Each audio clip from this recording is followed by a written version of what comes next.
औज़ुबिल्लाहिमिनश्शैतानिर्रजीम बिस्मिल्लाहिर्रहमानिर्रहीम। अस्सलाम वालेकुम मेरे मोहतरम बुज़ुर्गों, दोस्तों। ये हमारी एक्स मुस्लिम बहन यास्मीन खान इस्लाम के ऊपर ज्ञान दे रही हैं कि इस्लाम के हिसाब से आसमान एक ठोस वस्तु है। हालांकि ऐसा कुछ भी नहीं है। हाँ, मुसलमानों को इतना अकीदा ज़रूर है कि अल्लाह चाहे तो पानी से आसमान को बना दे, धुएँ से आसमान को बना दे। जिस तरह से कुरान में अल्लाह ताला ने फरमाया है कि आसमान धुआं था, तो उसने आसमान और ज़मीन से कहा दोनों आओ, चाहे खुशी से चाहे नाखुशी से। तो उन्होंने कहा हम खुशी से आते हैं। तो मुसलमान तो अल्लाह के ऊपर ऐसा अकीदा रखते हैं, अल्लाह चाहे तो पानी को भी पत्थर बना दे, पानी को भी सोना बना दे, पानी को चाहे तो वो तांबा बना दे, पीतल बना दे। अल्लाह जो चाहे कर सकता है। मुसलमानों को ये अकीदा है अल्लाह पर कि अल्लाह का तो कह देना ही काफ़ी है, हो जा तो वो हो जाता है। तो जैसे आप इनका ये पढ़ सकते हैं थंबनेल, इस्लाम के हिसाब से आसमान एक ठोस वस्तु है। इस्लाम आसमान को ठोस मानता है। अल्लाह के हिसाब से आसमान एक सॉलिड चीज़ है। चलिए इनकी वीडियो देखते हैं, फिर मैं इंशाल्लाह साइंटिफिक तरीके से एक ही हिंट दूंगा आप लोगों को कि यास्मीन खान को बताना चाहता हूँ कि बहन ज़्यादा आसमान पर ना चढ़ें।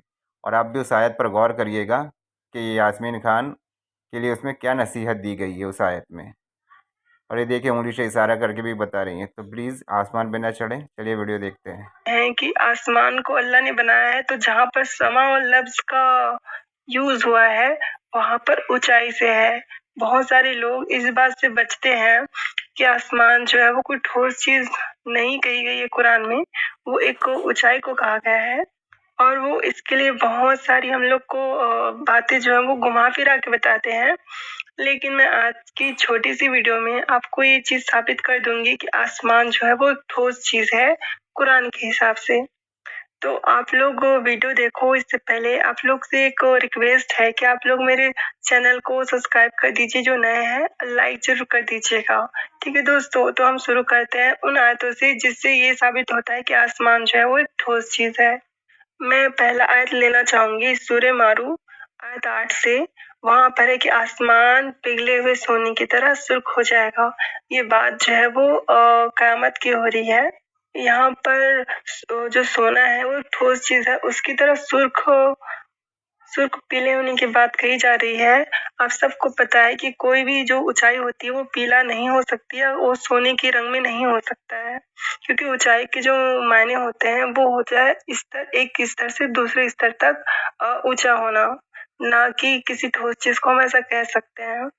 दूसरी आयत है। हालांकि मेरे दोस्तों ये जो बात बता रहे हैं ये फ्यूचर, ये क़यामत की बात बता रहा है अल्लाह ताला कि क़यामत के दिन लाल तांबे की तरह सुर्ख हो जाएगा, सोने की तरह सुर्ख हो जाएगा। तो उसमें कोई मसला नहीं है, वो जब देखेंगे।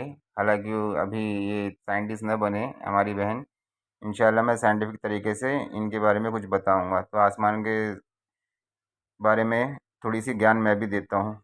सूरह तूर की आयत 9, यहाँ अल्लाह पाक कहते हैं कि आसमान बुरी तरह से डगमगाने और हिचकोले खाने लगेगा। ये जो आयत है वो भी क़यामत के लिए कही गई है। अब कोई जो ऊंची चीज है, मतलब कि जो ऊंचाई है, वो तो कभी डगमगाती नहीं है, ना वो हिचकोले खाती है। हिचकोले कौन सी चीज खा सकती है? जो ठोस हो, जिसका जो भाग हो, पृष्ठ भाग, आंतरिक भाग, वो चीज हो। तो वो चीज जो ठोस होती है वो हिचकोले खा सकती है, डगमगा सकती है। और इससे ये साबित होती है कि जो अल्लाह पाक है वो आसमान को ठोस समझते हैं, और इसीलिए वो ये कह रहे हैं कि आसमान जो है वो हिचकोले खाने लगेगा और डगमगाने लगेगा। और मेरे दोस्तों अल्लाह पाक एक चीज़ और फरमा रहा है, ज़रा मैं आप लोगों को वो भी दिखा दूँ यास्मीन खान के बारे में। ये देखिए मेरे दोस्तों, सूरह दारियात की आयत है, गवाह है धारियों वाले आकाश की, निश्चय ही तुम उस बात में पड़े हो जिनमें कथन भिन्न भिन्न है।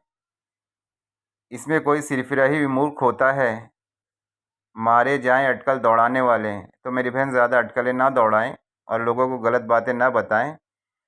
तो देखा मेरे भाइयों, मारे जाएं अटकलें दौड़ाने वाले, तो ज़्यादा अटकलें ना दौड़ाएं। और मेरी नॉन मुस्लिम भाइयों से रिक्वेस्ट है, ये बहन तो नास्तिक है, तो आप जानते हो नास्तिक का तो ना कोई धर्म होता है ना ईमान होता है, चाहे कोई भी धर्म हो उनका, तो उसके तो वे लोग खिलाफ ही रहते हैं। तो चलिए इंशाल्लाह हम इनकी वीडियो आगे देखते हैं, फिर मैं अपनी साइंटिफिक तरीके से आसमान के बारे में यास्मीन जी को कुछ मैसेज देना चाहता हूँ। इसी के ताल्लुक से एक और आयत जो है वो सूरह रहमान की आयत 37 लूंगी। उसमें है कि आसमान क़यामत के दिन फट कर सुर्ख चमड़े जैसा हो जाएगा। तो दोस्तों यहाँ पर अल्लाह पाक आसमान को फटने की बात कर रहे हैं। दोस्तों आप सभी को पता है फटने का जो कार्य होता है वो कौन सी चीज़ कर सकती है जो ठोस होती है या जो चीज़ वजूद में होती है जिसको हम छू पकड़ सकते हैं या फिर जो एक द्रव्यमान लिया हुआ पदार्थ हो। तो इस आयत में अल्लाह पाक ने साफ कह दिया है कि क़यामत के दिन आसमान फट जाएगा और सुर्ख चमड़े जैसा हो जाएगा। तो इससे भी ये चीज़ वाज़ेह हो जाती है कि आसमान को अल्लाह पाक और कुरान जो है वो एक ठोस चीज़ ही मानता है। तो सूरह मेरे दोस्तों यहाँ पे हर साल पता नहीं कहाँ कितनी जगहों पे बादल फट जाते हैं। केदारनाथ में तो हर साल फट जा रहे हैं बादल, और ये तो आसमान की बात है। आसमान कौन, बादल कौन सा ठोस चीज़ है। चलिए वीडियो देखते हैं, फिर मैं अपने साइंटिफिक तरीके से इनके लिए एक आयत पेश करूँगा। और गौर फिक्र करने वाली आयत है मेरे भाइयों, गौर फिक्र करने वाली आयत है। का क्या सुना और आकाश फट जाएगा और उस दिन उसका बंधन ढीला पड़ जाएगा। यहाँ और क्लियर हो जा रही है क्योंकि फटना और बंधन ढीला होना किसी ऊंचाई जो सिर्फ एक क्या बोल सकते हैं ऊंचाई है उस पे डिपेंड नहीं करता। ऊंचाई का ना कोई बंधन होता है ना वो फट सकता है। तो यहाँ पर आसमान को जो तो मेरे दोस्तों मैंने आप लोगों को इससे पहले कुरान की वो आयत पढ़ के बताया था जिसमें अल्लाह ताला ने फरमाया था, कसम है जालीदार आसमान की, धारियों वाली आसमान की। तो जालीदार बोले तो अगर जाल कुछ ढीला हो जाए तो बंधन भी ढीला पड़ सकता है। अल्लाह अकबर। तो मगर चलिए हमारा ये मकसद नहीं है, हमारा मकसद जो मेरे आयत चुन के रखा हूँ यास्मीन खान के लिए वो बताना है। फटने की बात कही जा रही है और ऊंचाई की बात। तो इससे ये बात भी वाज़ेह हो जा रही है कि आसमान को किसी चीज़ से बाँध के रखा गया है और बाँधने के लिए उसको ठोस होना ज़रूरी है। तो इससे भी ये साबित हो जाता है कि आसमान जो है वो एक ठोस चीज़ है कुरान के हिसाब से। तो दोस्तों मुझे लगता है कि इन कुछ कुरान की आयतों से ये बात तो वाज़ेह हो गई कि आसमान को कुरान अल्लाह जो है वो ठोस ही मानते हैं। और क्योंकि आसमान असल में ठोस नहीं है और आसमान नाम की कोई ऐसी वास्तविक चीज़ होती भी नहीं है, तो इससे ये साबित हो ही जाता है कि इस्लाम जो है वो गुमराह है, वो सच्चा दीन। तो मेरे दोस्तों चलिए अब हम अपनी दलील पेश करते हैं और यास्मीन जी को आसमान पे चढ़ने से रोकते हैं कुरान की आयत के मुताबिक। तो ये देखिए मेरे दोस्तों, कुरान के वैज्ञानिक चमत्कार, ऊंचाई पर जाने पर छाती का संकुच, सुकुड़न सुकुड़ना। कुरान के वैज्ञानिक चमत्कार, ऊंचाई पर जाने पर छाती का संकुचन, घुटना, chest construction with increasing height. मानव को जीवित रहने के लिए ऑक्सीजन और हवा के दबाव की आवश्यकता होती है। ऑक्सीजन की सहायता से वातावरण में हमारा सांस लेना संभव संभव बनता है और हमारे फेफड़े हवा और शरीर के भीतर खींचते हैं। परंतु जब हम धरती से ऊपर की ओर जाते हैं तो अर्थात समुद्र के लेवल से हमारी ऊंचाई बहुत अधिक हो जाती है, तो वहाँ वहाँ पर वातावरण का दबाव बहुत कम हो जाता है और शरीर के रक्त को मिलने वाली आवश्यकता ऑक्सीजन की कमी होने लगती है और मनुष्य को सांस लेने में मुश्किल होने लगती है। ऊपर जाने पर जितना ही कम फेफड़ों को ऑक्सीजन मिलती है, सांस लेने में उतनी ही मुश्किल होती है और वहाँ पे आदमी को अपना दम घुटता हुआ महसूस होता है। यदि आदमी के शरीर के रक्त के ऑक्सीजन की मात्रा आवश्यक मात्रा से कम है तो निम्न समस्याएं हो सकती है: अत्यधिक थकान, सरदर्द, सर का घूमना, बेहोशी एवं निर्णय लेने में कठिनाई। और जब ये ऊंचाई बहुत अधिक हो जाती है तो मनुष्य का सांस लेना असंभव हो जाता है। इसी कारण ऊंचाई पहाड़ियों पर जाने वाले अपने साथ ऑक्सीजन और बोतलें और विशेष प्रकार के बने हुए कपड़े लेकर जाते हैं तो उनको इस ऊंचाई पर सहायता कर सके। कुछ लोग समुद्र तल से 5,000 से 75,000 मीटर और 13,000 से 500, 24,000 से 600 फीट की ऊंचाई पर जाकर बेहोश हो जाते हैं और सही से सांस न ले पाने के कारण कोमा में चले जाते हैं। इस कारण हवाई जहाज़ों में भी ऑक्सीजन के उपकरण लगे रहते हैं। हवाई जहाज़ों में विशेष प्रकार की प्रणालियाँ होती है जो हवा का दबाव और ऑक्सीजन की उपलब्धता को समुद्र तल से 9,000 से 10,000 मीटर और 29,500 से 33,000 फीट की ऊंचाई पर भी बनाए रखते हैं। जब ऑक्सीजन शरीर के उक्तों में नहीं पहुंच पाती तो एनॉक्सिया, ऑक्सीजन की कमी हो जाती है। ये ऑक्सीजन की कमी सामान्य 3,000 मीटर से 4,500 मीटर तक होती है। अक्सर कुछ लोग इतनी ऊंचाई पर भी होश गंवा देते हैं, परंतु यदि सही समय पर उनका ऑक्सीजन की आपूर्ति हो जाए तो उनकी जीवन बचाया जा सकता है। इन सारे तथ्यों का यदि नीचे दिए गए कुरान के आयत से तुलना करें तो ये पता चलता है कि विभिन्न ऊंचाई पर जो परिवर्तन होते हैं उनको पवित्र कुरान में किस प्रकार व्यक्त किया गया है। कुरान की सूरह अल अनाम पाठ संख्या 6 की आयत में संख्या 125 में लिखा है कि जो शख्स जिस शख्स को खुदा चाहता है हिदायत बख्शे, उसका सीना इस्लाम के लिए खोल देता है, और जिसको चाहता है गुमराह करे, उसका सीना तंग घुटा हुआ कर देता है, गोया वह आसमान पर चढ़ रहा है। इस तरह खुदा उन लोगों पर जो ईमान नहीं लाते बुराई को मुसल्लत कर देता है, और यही तुम्हारे परवरदिगार का सीधा रास्ता है। जो लोग विचार करने वाले हैं उनके लिए हमने अपनी आयतें खोल खोल कर बयान कर दी है। तो मेरे भाइयों, इस आयत में विचार करने की चीज़ है। देखिए अल्लाह ताला क्या फरमा रहा है। तो जिस शख्स को खुदा चाहता है हिदायत बख्शे, उसका सीना इस्लाम के लिए खोल देता है, और जिसका चाहता है गुमराह करे, उसका सीना तंग और घुटा हुआ कर देता है, गोया वे आसमान पे चढ़ रहा है। जैसे हमारी यास्मीन बहन आसमान पे उंगली दिखा के थंबनेल में आसमान पर चढ़ती जा रही हैं। तो मेरी बहन अटकलें ना दौड़ाएं। इससे पहले आयत में अल्लाह ताला ने फरमाया अटकल दौड़ाने वाले हलाक हो, तो अटकलें ना दौड़ाएं और लोगों को गलत बातें ना बताएं। तो चलिए हम अपनी आयत को पूरे करते हैं, बस थोड़ी सी इंशाल्लाह, फिर वीडियो ख़त्म करते हैं। तो जिस शख्स को खुदा चाहता है कि हिदायत बख्शे, उसका सीना इस्लाम के लिए खोल देता है, और जिसे चाहता है गुमराह करे, उसका सीना तंग और घुटा हुआ कर देता है, जैसे यास्मीन खान का कर दिया। गोया वे आसमान पे चढ़ रहा है, जैसे हमारी बहन यास्मीन चढ़ रही है। इस तरह खुदा उन लोगों पर जो ईमान नहीं लाते बुराई और मुसल्लत कर देता है, और यही तुम्हारे परवरदिगार का सीधा रास्ता है।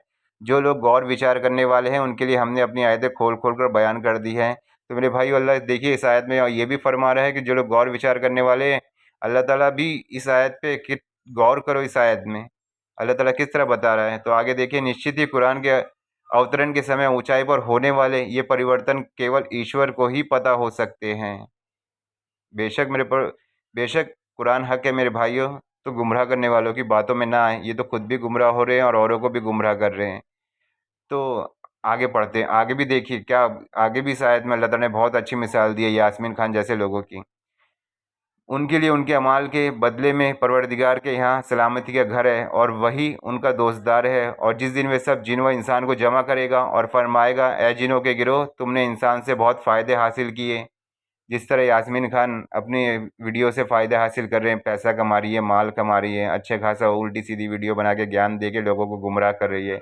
और अब हैरत अफसोस की बात तो मेरे भाइयों ये है कि जो धर्म को मानने वाले हैं हमारे नॉन मुस्लिम भाई, वो भी एक नास्तिक को फॉलो कर रहे हैं, एक नास्तिक की बातों पर अमल कर रहे हैं, जिसका धर्म से कुछ लेना देना ही नहीं है। चलिए कोई एक धार्मिक आदमी हाँ कुछ बोलता तो अलग बात होती, मगर एक नास्तिक बता रहा है उसको लोग फॉलो कर रहे हैं। तो चलिए हम अपनी आयत पूरी करते हैं।